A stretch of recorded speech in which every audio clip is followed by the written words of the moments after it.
कभी अपने तल्ख तेवरों को लेकर यूपी की सत्ता में राज करने वाली बसपा सुप्रीमो मायावती अब अपनी पार्टी के अस्तित्व को बचाने की जुगत में लगी हुई हैं। पिछले कुछ चुनावों में जिस तरह से बसपा को लगातार हार का सामना करना पड़ रहा है, उसके बाद अब Baspa supremo Mayawati action mode में नजर आ रही हैं। लगातार पार्टी कार्यकर्ताओं पर एक्शन लेते हुए उन्हें पार्टी से बाहर का रास्ता दिखाया जा रहा है। तो वहीं इसी बीच बसपा सुप्रीमो का एक ऐसा बयान सामने आया है जिससे एक बार फिर से पार्टी के भीतर भारी तूफान आता नजर आ रहा है। साथ ही साथ इस दौरान एक बड़ा संकट पार्टी कोऑर्डिनेटर आकाश आनंद पर भी मंडराते देखा जा रहा है। तो बसपा सुप्रीमो ने ऐसा क्या दिया बयान जिससे पार्टी कोऑर्डिनेटर आकाश आनंद पर गहराने लगे संकट के बादल, बताएंगे अपनी रिपोर्ट में। नमस्कार, मैं आकांक्षा और आप देख रहे हैं इंडिया पब्लिक खबर। दरअसल बीती 8 फरवरी को दिल्ली विधानसभा चुनाव के नतीजे सामने आ चुके हैं, जहां भारतीय जनता पार्टी ने आम आदमी पार्टी को सत्ता से बाहर का रास्ता दिखाते हुए पार्टी ने 70 में से 48 सीटों पर जीत दर्ज की, यानी कि दिल्ली की लगभग 2/3 सीटें जीत ली हैं। बता दें कि बीजेपी पिछले 27 साल से दिल्ली की सत्ता से बाहर थी। वहीं इस बार के विधानसभा चुनाव में आम आदमी पार्टी सिर्फ 22 सीटों पर ही सिमट कर रह गई है, जो कि 2015 से दिल्ली की सत्ता पर काबिज रही थी। लेकिन इस बार के विधानसभा चुनाव में केजरीवाल समेत आम आदमी पार्टी के बड़े चेहरे भी चुनाव हार गए, जहां नई दिल्ली सीट पर पूर्व सीएम और आम आदमी पार्टी के संयोजक अरविंद केजरीवाल को शिकस्त मिली है। तो वहीं बीएसपी ने दिल्ली चुनाव में 70 विधानसभा सीटों में से 69 सीटों पर अपने उम्मीदवार उतारे थे। खुद बसपा सुप्रीमो भी दिल्ली में मौजूद रही, लेकिन चुनावी मैदान में खुद न उतरते हुए उन्होंने दिल्ली विधानसभा चुनाव में पार्टी की पूरी जिम्मेदारी पार्टी कोऑर्डिनेटर आकाश आनंद को सौंप दी थी, जिसके चलते आकाश आनंद को कई चुनावी रैलियां और सभाएं करते हुए भी देखा गया था। यहां तक कि बसपा सुप्रीमो मायावती ने खुद बसपा को एकमात्र अंबेडकरवादी पार्टी बताते हुए दिल्ली वासियों से बसपा के पक्ष में वोट देने की अपील भी की थी। लेकिन इन सब के बावजूद भी दिल्ली में जीत दर्ज करना और जमानत बचाना तो दूर, बल्कि चंद सीटों को छोड़कर बहुजन समाज पार्टी के प्रत्याशी 1000 वोटों का आंकड़ा भी पार नहीं कर सके और बसपा के सभी प्रत्याशियों की जमानत तक जब्त हो गई। इतना ही नहीं, कई सीटों पर बहुजन समाज पार्टी को नोटा से भी कम वोट मिले और बसपा का दिल्ली में असदुद्दीन ओवैसी की पार्टी एआईएमआईएम से भी खराब प्रदर्शन देखने को मिला। बता दें कि बसपा के सभी दिल्ली में कभी एक वक्त तक विधायक हुआ करते थे। 2008 में पार्टी के 2 विधायक थे, लेकिन वक्त के साथ साथ बसपा का ग्राफ गिरता चला गया। 2008 के दिल्ली चुनाव में बसपा का वोट शेयर 14% से ज्यादा था। उस समय बसपा अपने सबसे अच्छे दौर से गुजर रही थी। यूपी में उसकी पूर्ण बहुमत की सरकार थी, लेकिन उसके बाद से पार्टी लगातार धरातल में जाती रही। 2020 में चुनाव में बसपा का वोट शेयर मात्र 0.71% रह गया। दिल्ली में मायावती ने एक भी रैली नहीं की। पूरा चुनाव आकाश आनंद के चेहरे पर ही लड़ा गया। दिल्ली चुनाव के नतीजे कई पार्टियों के लिए मंथन का मुद्दा छोड़ गए हैं, जिसमें बहुजन समाजवादी पार्टी भी शामिल है। दिल्ली में बसपा की 69 सीटों पर जमानत तक जब्त हो गई। इसमें 42 सीटों पर तो नोटा से भी कम वोट मिले। साफ है कि बसपा सुप्रीमो मायावती के भतीजे और पार्टी कोऑर्डिनेटर आकाश आनंद के बुरे परफॉर्मेंस का दौर अभी भी जारी रहा। हरियाणा चुनाव के बाद दिल्ली विधानसभा चुनाव में भी पार्टी पूरी तरह से फ्लॉप रही, जिसके बाद से बसपा सुप्रीमो लगातार मंथन कर रही हैं और कई बड़े एक्शन लेते हुए भी उन्हें देखा गया है। इसी बीच अब एक बार फिर से बसपा सुप्रीमो के तल्ख तेवर देखने को मिले, जहां बसपा सुप्रीमो मायावती ने सीधे सीधे कह दिया है कि उनके लिए रिश्ते नातों से बढ़कर पार्टी है। साथ ही इस दौरान बसपा सुप्रीमो मायावती ने पार्टी के उत्तराधिकारी को लेकर भी बड़ा बयान दिया है, जिसके बाद से प्रदेश का सियासी पारा हाई होता दिखाई दे रहा है।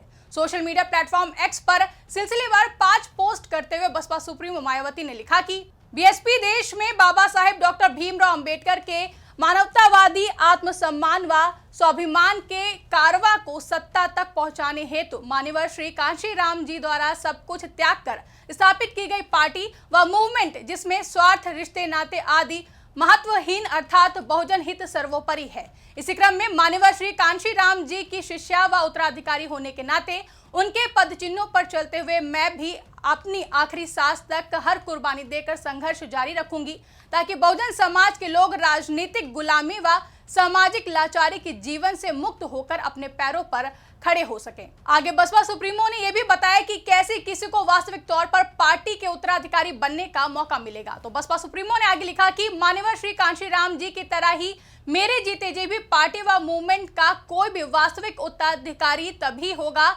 जब श्री कांशीराम जी के अंतिम सांस तक उनकी शिष्या की तरह पार्टी व मूवमेंट को हर दुख तकलीफ उठाकर उसे आगे बढ़ाने में पूरे जी जान से लगातार लगा रहे। साथ ही देश भर में बीएसपी के छोटे बड़े सभी पदाधिकारियों और कार्यकर्ताओं को भी पार्टी प्रमुख द्वारा निर्देश निर्धारित अनुशासन एवं दायित्व के प्रति पूरी निष्ठा व ईमानदारी से जवाबदेह होकर पूरे तन मन धन से लगातार काम करते रहना जरूरी है।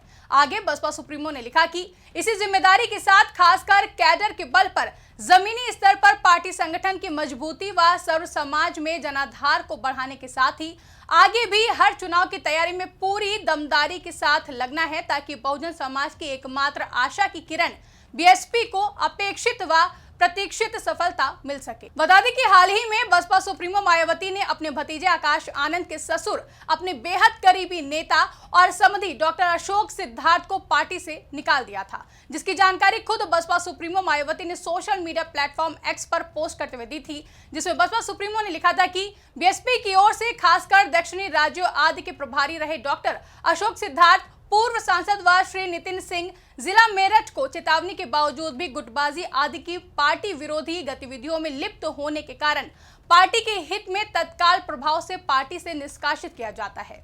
बसपा सुप्रीमो के इस कदम की सियासी गलियारों में जमकर चर्चा हुई। कहा गया कि मायावती के फैसले पहले की तरह ही सख्त हैं। कार्रवाई करने के दौरान वो नहीं सोचती हैं कि कोई रिश्तेदार है या पार्टी नेता। पार्टी पर जब आंच आती दिखाई देती है तो बसपा सुप्रीमो मायावती कार्रवाई कर देती हैं। वहीं डॉक्टर अशोक सिद्धार्थ पर कार्रवाई किए जाने के बाद इस पर खूब चर्चाएं हुई।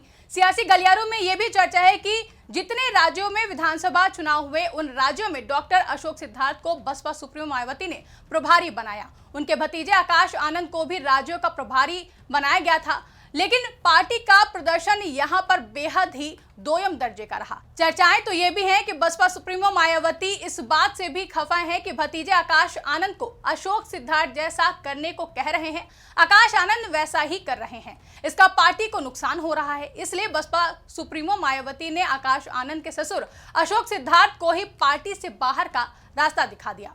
दरअसल कांशीराम ने बसपा का गठन साल 1984 में किया था। कांशीराम ने मायावती के साथ मिलकर बसपा को चुनावी राजनीति में आगे बढ़ाया, जिसके बाद साल 1996 में मायावती पहली बार उत्तर प्रदेश की मुख्यमंत्री बनी थी।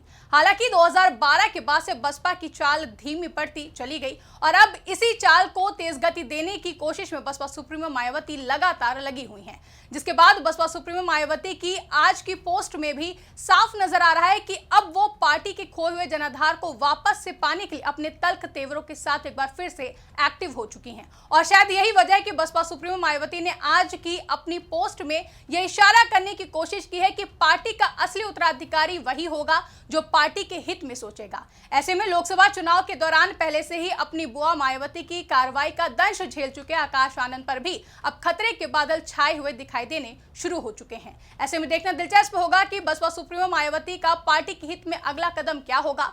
साथ ही सवाल यह भी उठ रहा है कि क्या हरियाणा और फिर दिल्ली विधानसभा चुनाव में आकाश आनंद के नेतृत्व में पार्टी को मिली करारी हार को लेकर बसपा सुप्रीमो मायावती नाराज हैं, और क्या बसपा सुप्रीमो मायावती के उत्तराधिकारी होने की जो चर्चाएं थी कि आकाश आनंद ही अब बसपा के अगले उत्तराधिकारी होंगे, उस पर अब बसपा सुप्रीमो फिर से विचार करने के मूड में है। आपको क्या लगता है, कमेंट करके हमें जरूर बताएं।